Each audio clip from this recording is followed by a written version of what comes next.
من جاء بالسيف والطبال ليلة القدر عساء باسم حيدر أفلح من جاء بالسيف والطبال. أعوذ بالله من الشيطان اللعين الرجيم. بسم الله الرحمن الرحيم. الحمد لله رب العالمين وصلى الله على أشرف الأنبياء والمرسلين سيدنا وشفيع ذنوبنا أبي القاسم محمد. اللهم صل على محمد وآل محمد وآله الطيبين الأطهرين واللعن الدائم على أعدائهم أجمعين. أما بعد فقد قال الله الحكيم في القرآن المبين. بسم الله الرحمن الرحيم. إنا أنزلناه في ليلة القدر وما أدراك ما ليلة القدر ليلة القدر خير من ألف شهر تنزل الملائكة والروح فيها بإذن ربهم من كل أمر سلام هي حتى مطلع الفجر. صدق اللہ العلی العظیم. محترم سامعین، قرآن مجید کا یہ سورہ مبارکہ سورہ قدر، جس کے حوالے سے ہم نے آپ کے سامنے گفتگو کا آغاز کیا تھا، اور آج 5ویں گفتگو ہے، اور اس سلسلے کی آج یہ آخری گفتگو ہے. اس میں ہم نے آپ سے عرض کیا کہ قدر کے معنی کیا ہیں. اللہ نے اس شب قدر کو 1000 مہینوں سے کیسے بہتر فرمایا ہے.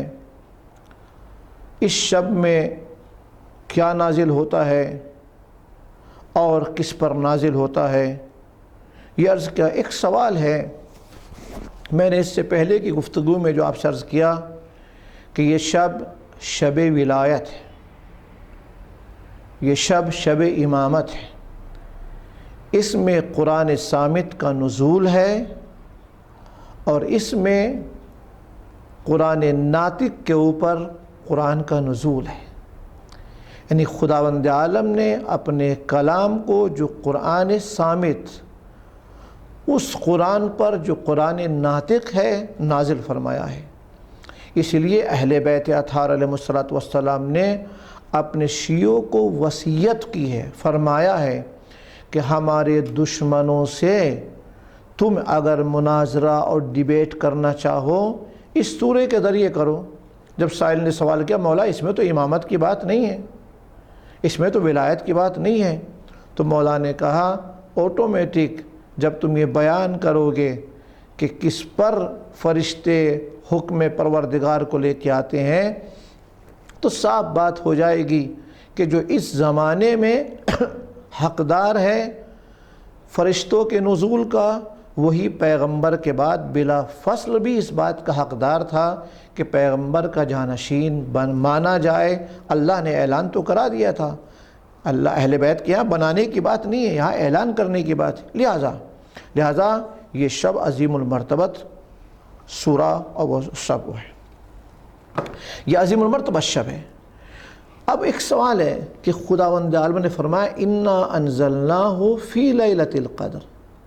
ہم نے اس قرآن مجید کو شب قدر میں نازل کیا ہے.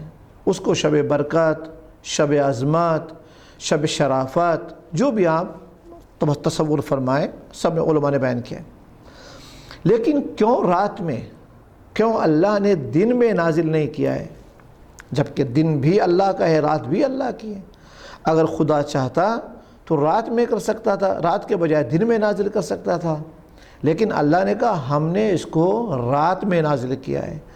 اگر آپ قرآن مجید میں دیکھیں تو بہت سے ایسی چیزیں ہیں جو بڑی اہمیت کے حامل ہیں اور ان کا تعلق رات سے ہے.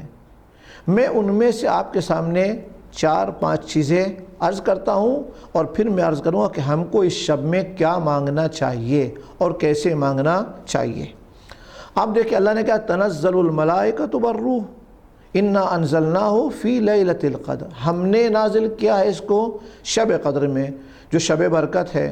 یہ پورے رات طلوع فجر تک سلامتی کی رات ہے. اللہ کی جانب سے بندوں کے لیے سلامتی ہے، کامل پروٹیکشن اللہ کی طرف سے اس میں پایا جاتا ہے. سب سے عظیم کتاب جو نازل ہوئی ہے شب قدر میں. اچھا، پیغمبر اکرم کے جو عظیم میریکلز ہیں، جو بہت باعظمت اور قابل ذکر معاجز اور معجزات اور میریکلز ہیں، اور قرآن مجید کے اندر بھی ہے، اور ساری دنیا میں عالم اسلام کی زبانوں پہ ہے، اور ہر سال اس کا اہتمام کیا جاتا ہے۔ لہٰذا جو لوگ نبی کی ولادت کو اور وفات کو بھی نہیں جانتے ہیں، وہ بھی اس بات کو جانتے ہیں۔ نبی کا ایک سفر ہے جس کو سفر معراج کے نام سے یاد کیا جاتا ہے۔ اللہ نے سورہ اسراء میں کیا کہا؟ سبحان الذی اسری بعبدہ لیلا من المسجد الحرام الی المسجد الاقصی۔ وہ سفر مبارک بھی رات میں اللہ نے کرایا۔ تیسری بات، اگر آپ دیکھیں اولو العزم پیغمبر میں سے جناب موسیٰ ایک ہیں۔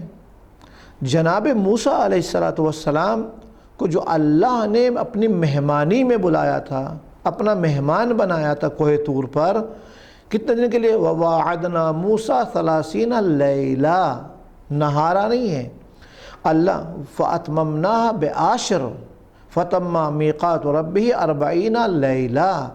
اللہ نے 30 راتوں کے لیے بلایا، اللہ نے 10 راتیں اضافے کر کے 40 راتوں میں کمپلیشن کیا، وہ بھی، اور اسی سفر میں اللہ نے اپنے نبی کو آسمانی کتاب توریت کا وجود بخشا ہے۔ یہ سفر یہ بھی رات کا ہے، یہ بھی رات کی مہمانی ہے، یہ بھی اللہ کی بارگاہ میں راز و نیاز اور مناجات کرنے کی باتیں رات میں ہے۔ اس کے علاوہ اور آخری پیغمبر کو جو ایک اور عظیم تحفہ اللہ نے دیا ہے، وہ کیا تھا؟ وہ نماز شب کا تحفہ تھا۔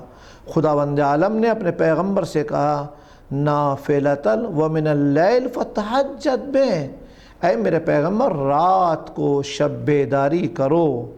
نافلۃً، یہ رات کی نماز تہجد، صلاۃ اللیل جو ہے، کیوں پڑھے؟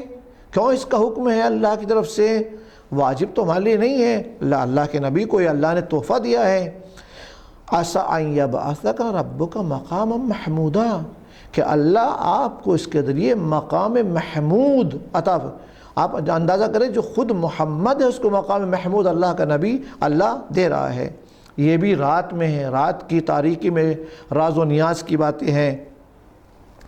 ایک روایت ہے جو آیت اللہ جواد عاملی نے اور نقل کیا ہے، اور ایک جملہ لکھا ہے اس کے اوپر کہ علامہ طباطبائی رحمۃ اللہ علیہ صاحب تفسیر المیزان اس روایت کو بہت عظمت دیتے تھے، احترام کرتے تھے، کہتے ہیں یہ روایت بڑی نورانی روایت ہے۔ یہ کون؟ صاحب تفسیر المیزان، جبکہ اہل بیت اطہارہ کے تمام اقوال نورانی اقوال ہیں، لیکن ان میں بھی اہل بیت کے چاہنے والے پہچان سکتے تھے کس کا نور زیادہ ہم سمجھ پائے ہیں یا وہ سمجھ پائے ہیں۔ انہوں نے کہا اللہ تک پہنچنے کے لیے ہر انسان کی آرزو ہے۔ ان الوصول، یہاں امام عسکری علیہ السلام فرماتے ہیں ان الوصول الی اللہ عز وجل سفر۔ آج انسان کہیں سے کہیں اگر ٹریول کرنا چاہتا ہے، کہیں پہنچنا چاہتا ہے، تو ظاہر سی بات ہے وہ سفر کرتا ہے، ٹریول کرتا ہے، وہ چھوٹا سفر ہو یا لمبا سفر ہو اب کتنا بھی سفر اس کا ہو، لیکن انداز وہ سفر تو کرتا ہے نا۔ لہٰذا کہتے یہ سفر الہی جو انسان اللہ سے ملاقات چاہتا ہے، اللہ سے ملنا چاہتا ہے، لا یدرک، یہ اللہ کا یہ سفر، اللہ تک پہنچنے کا سفر کامل نہیں ہوگا، کمپلیٹ نہیں ہوگا، الا بامتطاع اللیل، مگر یہ کہ شب بیداری کے ذریعے راتوں کو جاگ کے گزارو، عبادت الہی میں گزارو، تاکہ خداوند عالم کی بارگاہ میں یہ سفر طے ہو جائے۔ میں نے کل کے لیکچر میں بھی آپ سے عرض کیا تھا کہ اللہ نے اپنے نبی کو جو تحفے دیے ہیں، ایک تحفہ شب قدر کا ہے۔ وہ تحفہ اتنا عظیم تھا کہ جناب سلیمان کے معجزے سے بڑھ کر تھا۔ آپ اندازہ کریں کہ اللہ نے اپنے نبی کو معجزے دیے۔ نبی کا معراج کا سفر، رات کے کچھ حصوں میں نبی گئے اور آ بھی گئے۔ اسی طرح اللہ نے آج آپ اندازہ کریں کہ نبی سلیمان کے پاس کتنا پاور ہوگا، اللہ نے جو دیا تھا ان کے میریکل میں، 1 مہینے کا سفر۔ آج اس زمانے میں مثلا انسان پلین سے سفر کرتا ہے، اگر کہیں دور بھی جانا ہو، انسان یہاں سے کوئی ٹریول کرتا ہے کینیڈا تک تو 18 آورز کا سفر ہے نارمل جو بتایا جاتا ہے، امریکہ سفر کرتا ہے تو شاید 12 گھنٹے کا سفر ہے۔ اس طرح مختلف کنٹریز میں جو آدمی سفر کر رہا ہے 12 گھنٹے 18 گھنٹے 20 گھنٹے کا وہ ایروپلین کے ساتھ سفر کر رہا ہے۔ لہذا جب یہ اتنا لمبا سفر 12 گھنٹوں میں ہو رہا ہے تو اب اندازہ کریں، کمپیئر کریں کہ نبی سلیمان جو 1 مہینے کا سفر تھا وہ 1 دن میں طے کرتے تھے۔ کتنا کمال ہوا، کتنا سریع سیر سفر ہوگا، کتنا پاورفل ان کا میریکل ہوگا۔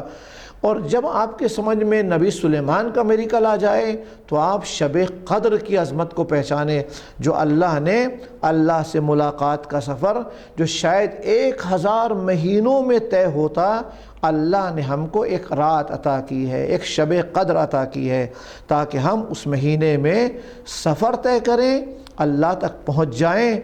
ایک جملہ ہے بہت پیارا عرفانی جملہ، آیت اللہ جوادی عاملی نے اپنے شب قدر کے فضائل میں بیان کیا، بہت پسند آیا مجھ کو، واقعاً آپ کو بھی یقیناً پسند آئے گا، چونکہ یہ علماء یہ بزرگان جب کوئی بات کہتے تو ان کی بات عارفانہ ہوتی ہے، ان کے بات معرفت کے سمندر میں ڈوبے ہوئے ہوتی ہے۔ تو کہتے ہیں اس شب میں ہمیں کیا مانگنا چاہیے؟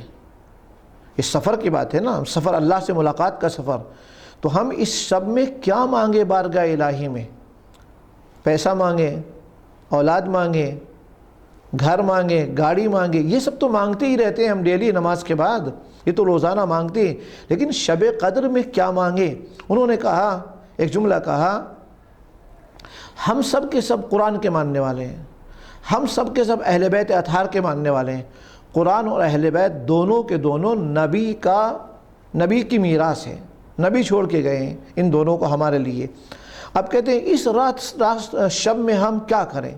کہتے ہیں اس رات میں ہم اگر کچھ چیز مانگیں تو مولا کائنات نے کیا کہا تھا کہ میں، جب کسی نے سوال کیا یا علی کیا آپ نے اللہ کو دیکھا ہے جو اس کو عبادت کرتے ہو؟ تو مولا نے جواب دیا تھا، علی کسی ایسے خدا کی عبادت نہیں کرتا جس کو اس نے دیکھ نہ لیا ہو۔ لیکن کہاں سے دیکھتے ہیں؟ علی نے اللہ کو ان آنکھوں سے نہیں دیکھا ہے، ان بصارت سے نہیں دیکھا ہے، بلکہ اللہ نے علی کو دل میں لگی آنکھوں سے دیکھا ہے، جس کو بصیرت کہا جاتا ہے۔ تو کہا جب مولا نے یہ جملہ کہا، ہم بھی تو مولا کے ماننے والے ہیں، شیعان علی کہلاتے، تو ہمیں کیا مانگنا چاہیے؟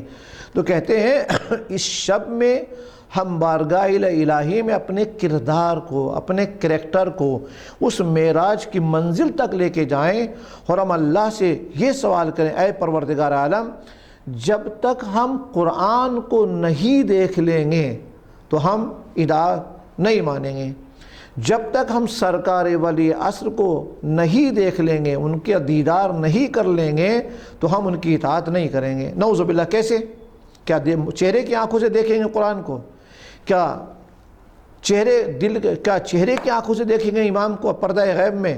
ہاں وہ بھی ہو سکتا ہے امام کو دیکھنا، لیکن یہاں جو ان کی مراد ہے ہماری دل کی آنکھوں کو یہ احساس ہو جائے کہ ہمارا کریکٹر قرآنی کریکٹر ہے۔ کل کسی نے ایک بہت اچھا واٹس ایپ بھیجا، انہوں نے کہا ہمارے یہاں کمپٹیشن ہوتے ہیں کہ میں نے اس ماہ مبارک رمضان میں 3 قرآن ختم کرے ہیں، 10 قرآن ختم کرے ہیں، میں نے 10 پاروں کو حفظ کر لیا، میمورائز کر لیا ہے۔ اچھی بات ہے حفظ کرنا، تلاوت قرآن کرنا، لیکن یہ کمپٹیشن ہوتے ہیں تو انہوں نے جملہ لکھا، نہیں یہ کمپٹیشن نہیں کرو، یہ بیان نہیں کرو کہ تم نے قرآن کو کتنا پڑھا ہے، تم نے قرآن کو کتنا حفظ کیا ہے، بلکہ تم یہ کمپٹیشن کرو کہ لوگ تمہارے اندر قرآن کو دیکھیں، تمہارے وجود میں، تمہارے کریکٹر میں، تمہاری پریکٹیکل لائف میں قرآن نظر آئے، جو قرآن کے احکام ہیں وہ ان کو تم اپنی لائف میں بجا لاؤ۔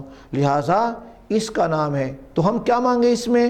ہم مانگے تاکہ ہمارا کریکٹر قرآنی ہو جائے، ہمارے ہر عمل سے جناب فضہ نے جو سال ہا سال گفتگو نہیں کی ہے مگر قرآن کے ساتھ ہماری گفتگو قرآنی ہو جائے، قرآن کے ساتھ ساتھ ہمارا عمل قرآنی ہو جائے، قرآن کے ساتھ ساتھ ہماری دعائیں قرآنی ہو جائیں۔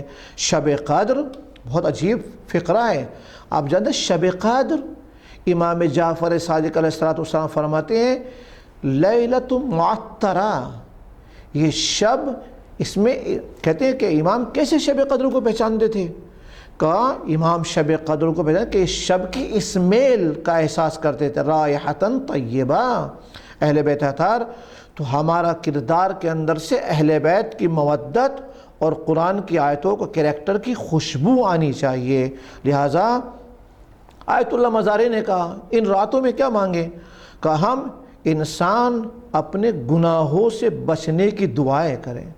انسان جو اپنے لائف میں گناہ کرتا ہے ان سے بچنے کی تو دعا کرے، اس کے ساتھ ساتھ بارگاہ الہی میں جو گزشتہ ہم نے گناہ کر لیے ہیں اللہ کی بارگاہ میں دعا کر، پروردگار ان گناہوں کو تو معاف فرما دے، میری توبہ تو قبول فرما لے۔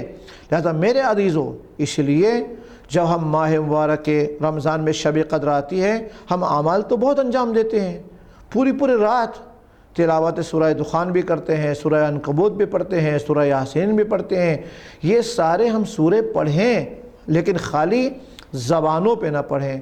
ہم جب قرآن مجید کو ہاتھ میں لے کر پہلے سامنے رکھ کے دعا پڑھتے ہیں، پھر سر پہ رکھ کے تلاوت کرتے ہیں، پھر کھڑے ہو کر ائمہ علیہ السلام کے نام ہائے مقدس کا ذکر کرتے ہیں، تو یہ صرف ہماری زبانوں تک محدود نہ رہ جائیں، بلکہ یہ قرآن جس طرح ہمارے سر پہ رکھا ہے ہمارے ذہن و دماغ میں قرآن اتر جائے، جس طرح ہم نے ہماری زبان پر قرآن پڑھتے ہیں ہماری زبان سے اس قرآن کے چشمے جاری ہو جائیں۔ لہٰذا اس شب میں ہم کیا مانگے؟ جو سب سے بڑی چیز جو علماء نے بتائی ہے، اس شب میں ہم قرآن مجید کی حیات قرآن مانگے۔ اور سب سے میں نے عرض کیا کہ یہ شب ولایت ہے، سب سے بڑا تحفہ اگر ہمیں مانگنا ہے اس زمانے میں میرے عزیزوں، جو زمانہ پورا شوب ہے، ظالم ہر روز ظلم کرتا جا رہا ہے، ظالم کا ظلم تھکا نہیں ہے۔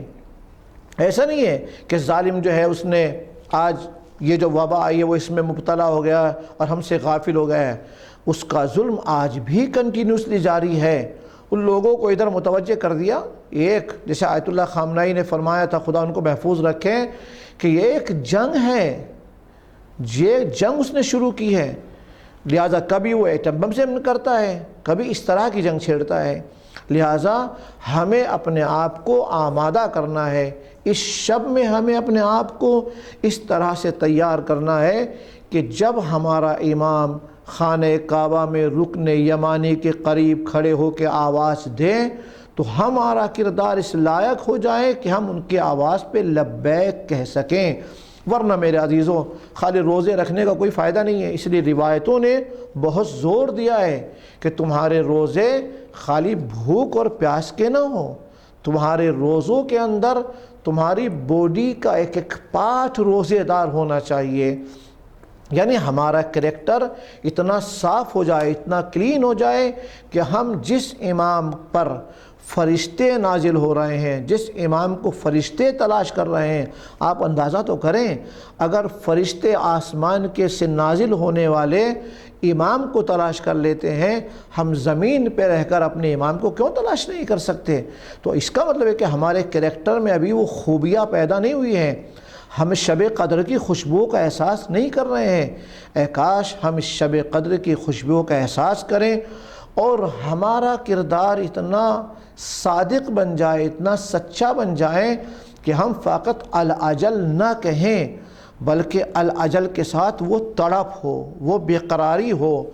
اے اللہ، اس شب قدر میں فرشتوں نے امام وقت کو پا لیا ہے، امام وقت کے وجود پر وہ پہنچ چکے ہیں اپنے پیغام، تیرا پیغام لے کر، ہمیں بھی ہماری زندگی کو اس لائق بنا دے کہ ہمارا امام یہ کہ یہ ہمارا ہے، ہمارے امام پکارے ہیں۔ اس لیے کہ ایک جملہ ہے بہت اچھا جو امام حسین علیہ السلام کی طرف سے نقل کیا گیا ہے، مولا کی حدیث، کہتے ہیں مولا نے کہا میں جنت نہیں مانگتا اللہ سے، اس لیے کہ میں نماز مانگتا ہوں۔ کیوں مانگتا ہوں نماز؟ اس لیے کہ جنت میری رضا کا نام ہے اور نماز جو ہے وہ میرے پروردگار کی رضا کا نام ہے۔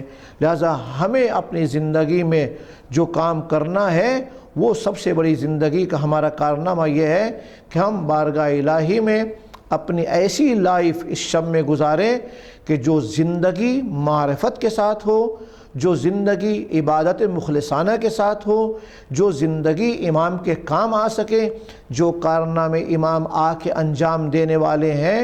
مثلا امام تشریف لائیں گے، قرآن کیوں نازل ہوا؟ تاکہ عدالت کی زندگی قائم ہو سکے، تاکہ لوگوں کو انسانیت سکھا سکے۔ اس لیے کہ نماز پڑھ لینا بڑا کام نہیں ہے، بلکہ انسان کو انسان بن جانا بڑا کام ہے۔ انسان اگر بن جائے گا تو آٹومیٹک اس کی نماز ادا ہو جائے گی۔ اگر انسان کے اندر انسانیت پائی جائے گی، وہ حق و صداقت کا پیغام دے سکتا ہے۔ تو جس طرح مولا جب تشریف لائیں گے، زمانے کو ظلم و جور سے جو بھرا ہوا ہے، عدل و انصاف سے بھریں گے۔ آج اس زمانے میں جو ظلم و جور ہو رہا ہے، اس کے لیے ہم نے کیا کام کیا ہے؟